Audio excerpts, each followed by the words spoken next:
Assalamualaikum warahmatullahi wabarakatuh. Kami dari kelompok 12 yang beranggotakan yang pertama Khairon NIM 18174021193, yang kedua Khotimah Tusyadiah NIM 18174021194, dan saya sendiri Lufianti Wulan Mahfiroh NIM 18174021196. Di sini kami akan menjelaskan materi tentang agama Yahudi sebagai fakta sejarah dan sosial keagamaan serta relasinya dengan kaum Islam. Saya Lufianti Wulan Mahfiroh NIM 18174021196 akan menjelaskan tentang sosial dan politik agama Yahudi. Agama pada konteks sosial bisa dilihat dari 4 aspek, yakni kepercayaan keagamaan, pengalaman keagamaan, ritual keagamaan, dan komunitas keagamaan. Begitupun dalam konteks sosial dapat dilihat dari 4 aspek tersebut.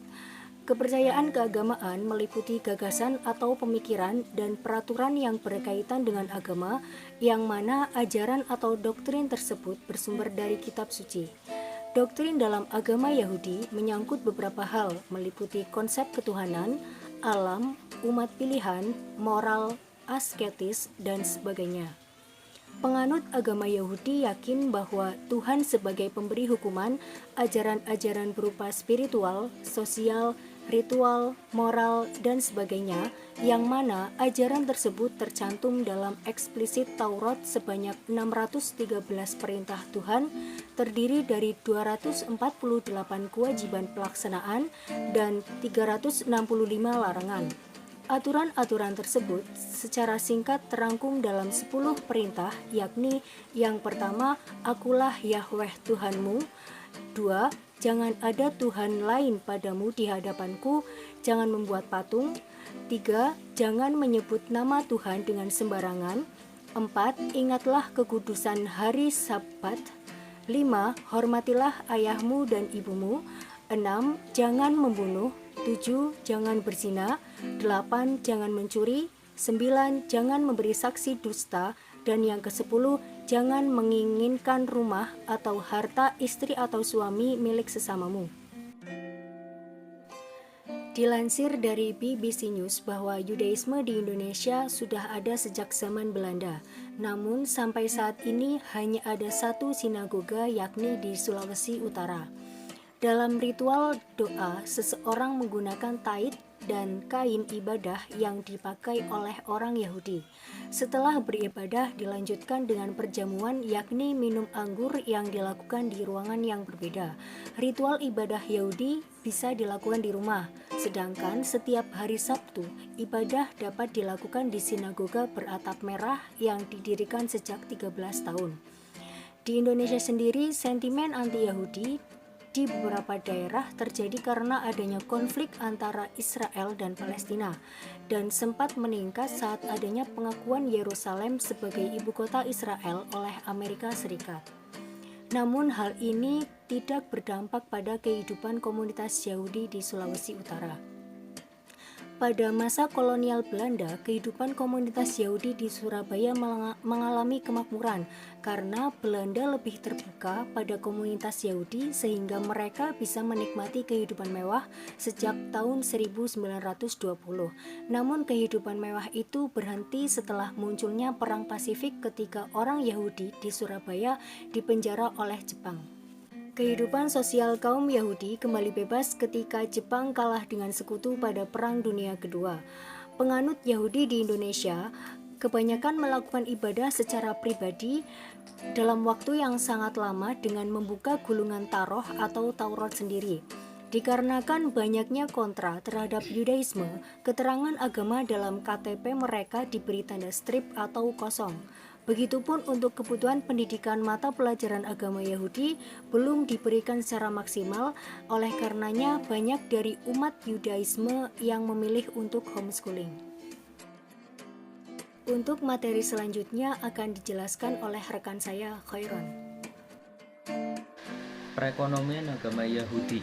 Perekonomian yang berjalan di tengah umat Yahudi atau Israel yaitu yang pertama, sistem perekonomian berkebutuhan.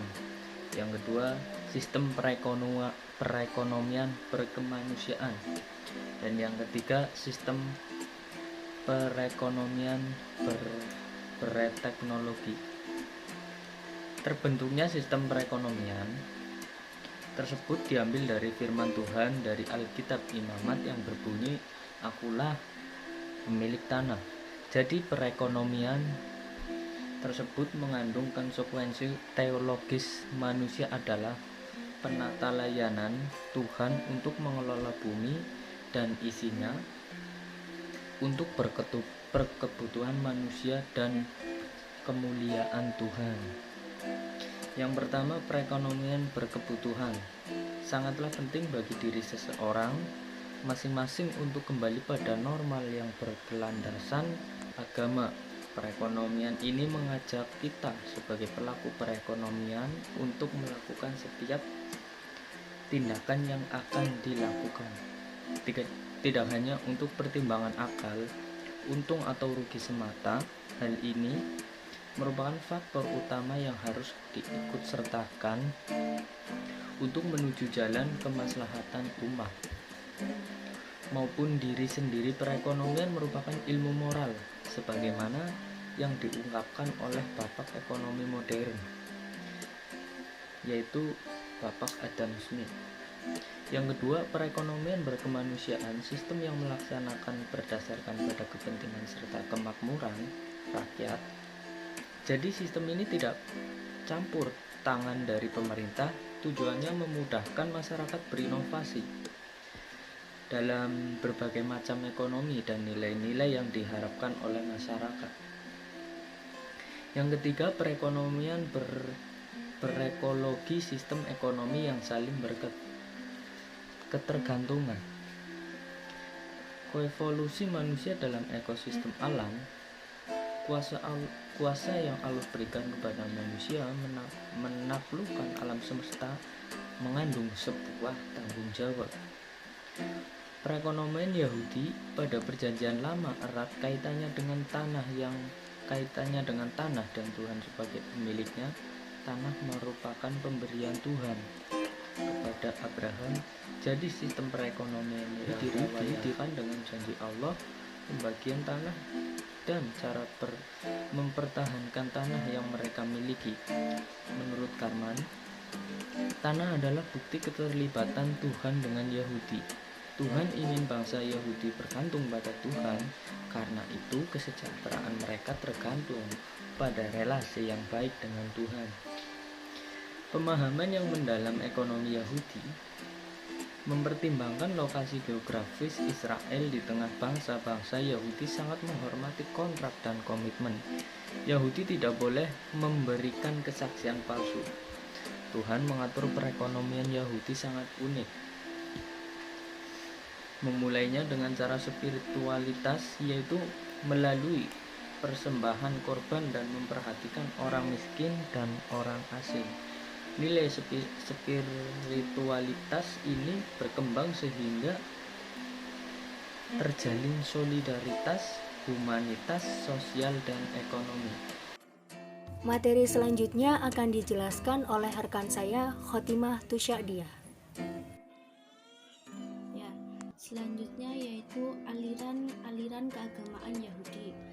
Nah, dalam agama Judaisme yang dianut oleh orang-orang Yahudi di dunia terdapat 5 aliran, yaitu ada aliran ortodoks, yaitu aliran paling tua di mana peraturan-peraturan yang tertulis dalam kitab Taurat itu harus dilakukan. Yang kedua ada aliran Reform, yaitu aliran yang mencoba untuk keluar dari aturan Judaisme yang terlalu kolot lalu mengubahnya dengan yang lebih modern. Yang ketiga ada aliran konservatif, yaitu aliran yang memisahkan diri dari aliran Reform karena menganggapnya terlalu bebas, sehingga aliran konservatif dan mencoba kembali seperti aliran ortodoks. Namun bukan ortodoks. Dalam aliran ini kaum wanita diberlakukan sama derajatnya, sedangkan aliran ortodoks antara laki-laki dan perempuan dibedakan atau tidak dilakukan sama derajatnya ketika berdoa, kaum laki-laki dan perempuan pun dipisah.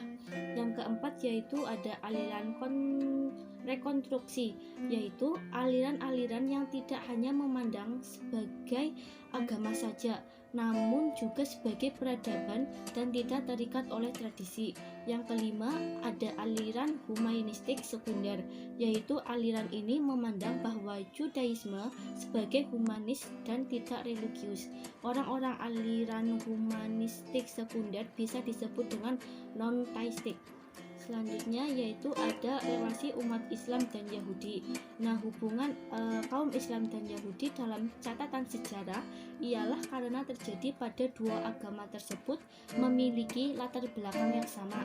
Karena asal-usul kepada Tuhan Yang Maha Esa dari garis panjang kenabian, kaum Yahudi dan kaum Islam mereka sama-sama mempercayai kenabian.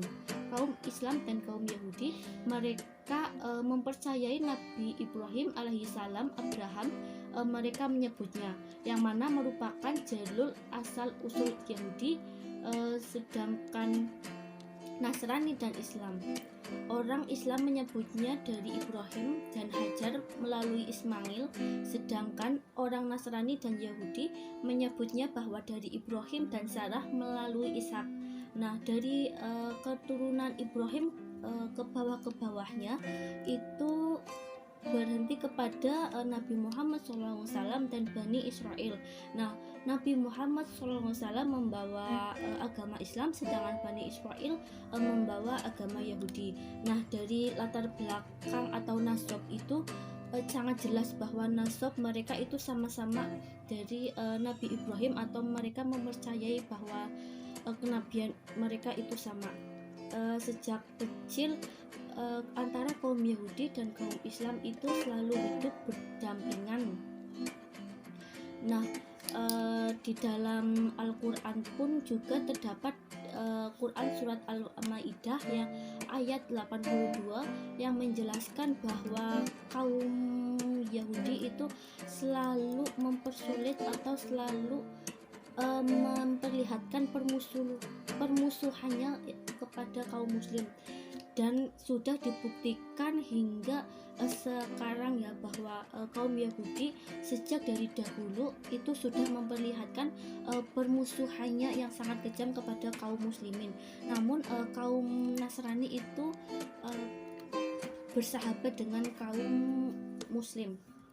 Nah, pada masa Rasulullah SAW mereka itu hidup berdampingan dan mereka hidup secara damai, dan mereka membuat perjanjian yang disepakati bersama. Nah, di antara perjanjian itu yang pertama ada bahwa kaum Yahudi hidup secara damai dengan kaum muslimin. Keduanya bebas memeluk dan menjalankan agama masing-masing.